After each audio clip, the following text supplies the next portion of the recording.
امام مالک نے خبر دی انہیں نافع نے کہ عبداللہ بن عمر فساد کے زمانے میں عمرہ کرنے کے لیے جب مکہ جانے لگے تو آپ نے فرمایا کہ اگر مجھے کعبہ شریف پہنچنے سے روک دیا گیا تو میں بھی وہی کام کروں گا جو رسول اللہ صلی اللہ علیہ وسلم کے ساتھ ہم لوگوں نے کیا تھا۔ چنانچہ آپ نے بھی صرف عمرے کا احرام باندھا، کیونکہ رسول اللہ صلی اللہ علیہ وسلم نے بھی حدیبیہ کے سال صرف عمرے کا احرام باندھا تھا۔ صحیح بخاری حدیث نمبر 1806۔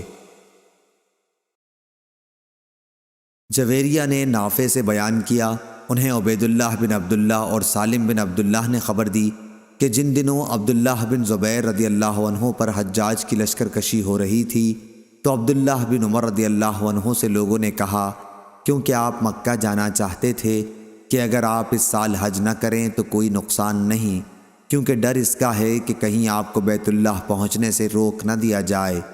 آپ بولے کہ ہم رسول اللہ صلی اللہ علیہ وسلم کے ساتھ گئے تھے اور کفار قریش ہمارے بیت اللہ تک پہنچنے میں حائل ہو گئے تھے۔ پھر نبی کریم صلی اللہ علیہ وسلم نے اپنی قربانی نحر کی اور سر مڈا لیا۔ عبداللہ نے کہا کہ میں تمہیں گواہ بناتا ہوں کہ میں نے بھی انشاءاللہ عمرہ اپنے اوپر واجب قرار دے لیا ہے، میں ضرور جاؤں گا، اور اگر مجھے بیت اللہ تک پہنچنے کا راستہ مل گیا تو طواف کروں گا، لیکن اگر مجھے روک دیا گیا تو میں بھی وہی کام کروں گا جو نبی کریم صلی اللہ علیہ وسلم نے کیا تھا۔ میں اس وقت بھی آپ کے ساتھ موجود تھا۔ چنانچہ آپ نے ذوالحلیفہ سے عمرے کا احرام باندھا، پھر تھوڑی دور چل کر فرمایا کہ حج اور عمرہ تو ایک ہی ہیں، اب میں بھی تمہیں گواہ بناتا ہوں کہ میں نے عمرے کے ساتھ حج بھی اپنے اوپر واجب قرار دے لیا ہے۔ آپ نے حج اور عمرہ دونوں سے ایک ساتھ فارغ ہو کر ہی 10ویں ذی الحج کو احرام کھولا اور قربانی کی۔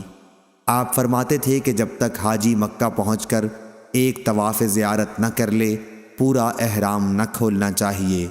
صحیح بخاری حدیث نمبر 1807۔ جویریہ نے بیان کیا ان سے نافع نے کہ عبداللہ کے کسی بیٹے نے ان سے کہا تھا، کاش آپ اس سال رک جاتے تو اچھا ہوتا۔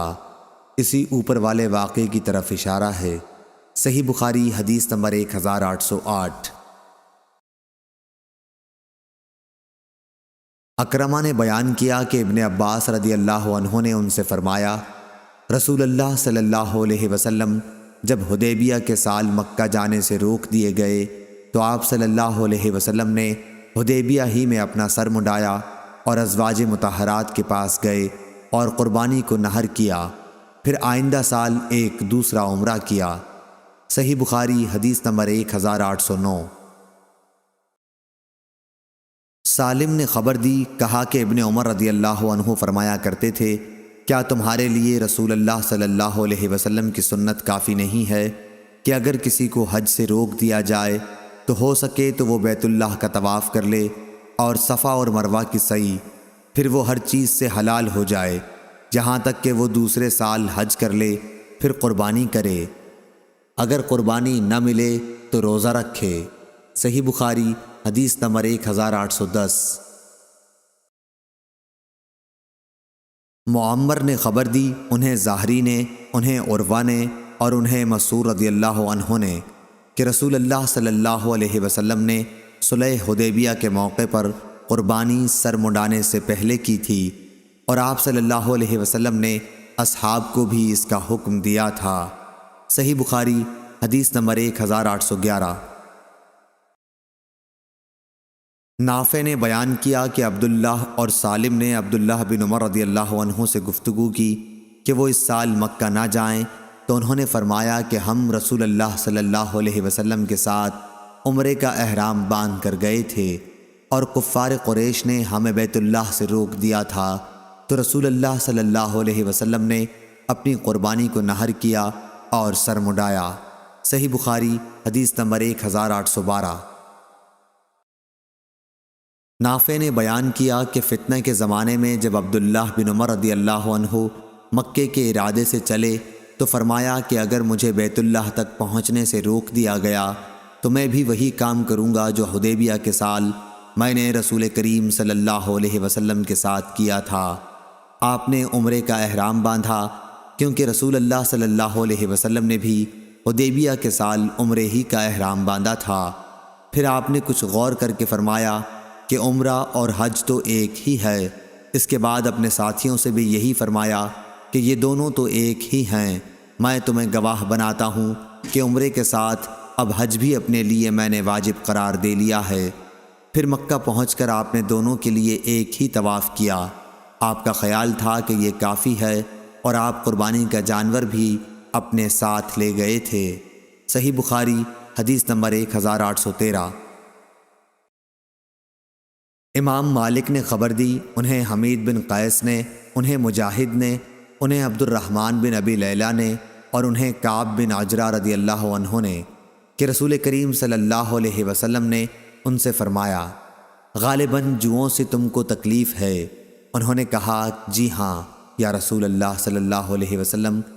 آپ صلی اللہ علیہ وسلم نے فرمایا کہ پھر اپنا سر منڈالے اور 3 دن کے روزے رکھ لے، یا 6 مسکینوں کو کھانا کھلا دے، یا ایک بکری ذبح کر۔ صحیح بخاری حدیث نمبر 1814۔ مجاہد نے بیان کیا، انہوں نے کہا کہ میں نے عبد الرحمن بن ابی لیلہ سے سنا، ان سے کعب بن عجرہ رضی اللہ عنہ نے بیان کیا کہ رسول کریم صلی اللہ علیہ وسلم حدیبیہ میں میرے پاس آ کر کھڑے ہوئے تو جوئیں میرے سر سے برابر گر رہی تھیں۔ آپ نے فرمایا، یہ جوئیں تو تمہارے لیے تکلیف دینے والی ہیں۔ میں نے کہا، جی ہاں۔ آپ صلی اللہ علیہ وسلم نے فرمایا، پھر سر منڈالے، یا آپ صلی اللہ علیہ وسلم نے صرف یہ لفظ فرمایا کہ منڈالے؟ انہوں نے بیان کیا کہ یہ آیت میرے ہی بارے میں نازل ہوئی تھی کہ اگر تم میں کوئی مریض ہو یا اس کے سر میں کوئی تکلیف ہو، آخر آیت تک۔ پھر نبی کریم صلی اللہ علیہ وسلم نے فرمایا، 3 دن کے روزے رکھ لے، یا ایک فرق غلے سے 6 مسکینوں کو کھانا دے، یا جو میسر ہو اس کی قربانی کر دے۔ صحیح بخاری حدیث نمبر 1815۔ عبداللہ بن معقل نے بیان کیا کہ میں کعب بن عجرہ رضی اللہ عنہ کے پاس بیٹھا ہوا تھا۔ میں نے ان سے فدیہ کے بارے میں پوچھا تو انہوں نے کہا کہ قرآن شریف کی آیت اگرچہ خاص میرے بارے میں نازل ہوئی تھی، لیکن اس کا حکم تم سب کے لیے ہے۔ ہوا یہ کہ مجھے رسول اللہ صلی اللہ علیہ وسلم کی خدمت میں لایا گیا تو جوئیں سر سے میرے چہرے پر گر رہی تھیں۔ آپ صلی اللہ علیہ وسلم نے یہ دیکھ کر فرمایا، میں نہیں سمجھتا تھا کہ تمہیں اتنی زیادہ تکلیف ہوگی، یا آپ نے یوں فرمایا کہ میں نہیں سمجھتا تھا کہ جہد مشقت تمہیں اس حد تک ہوگی، کیا تجھ کو ایک بکری کا مقدور ہے؟ میں نے کہا کہ نہیں۔ آپ صلی اللہ علیہ وسلم نے فرمایا کہ پھر 3 دن کے روزے رکھ، یا 6 مسکینوں کو کھانا کھلا، ہر مسکین کو آدھا سا کھلائیو۔ صحیح بخاری حدیث نمبر 1816۔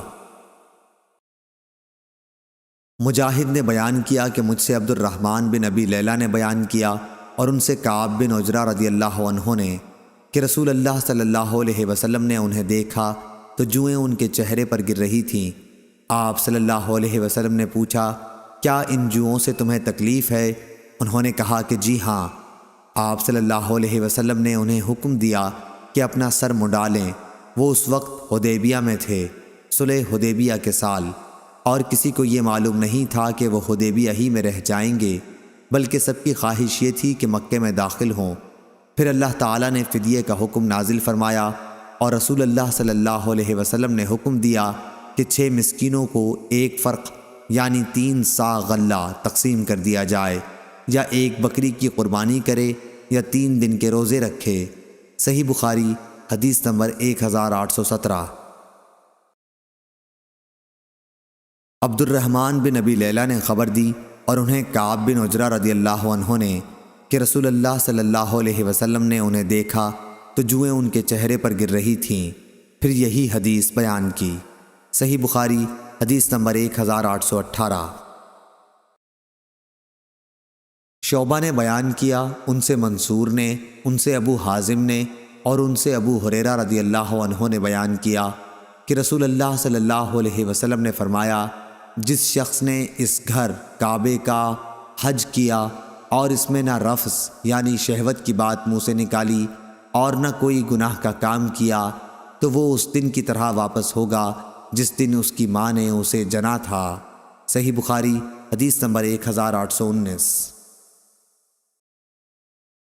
سفیان ثوری نے بیان کیا، ان سے منصور نے، ان سے ابو حازم نے اور ان سے ابو ہریرہ رضی اللہ عنہ نے بیان کیا کہ رسول اللہ صلی اللہ علیہ وسلم نے فرمایا، جس نے اس گھر کا حج کیا اور نہ شہوت کی فحش باتیں کی نہ گناہ کیا تو وہ اس دن کی طرح واپس ہوگا جس دن اس کی ماں نے اسے جنا تھا۔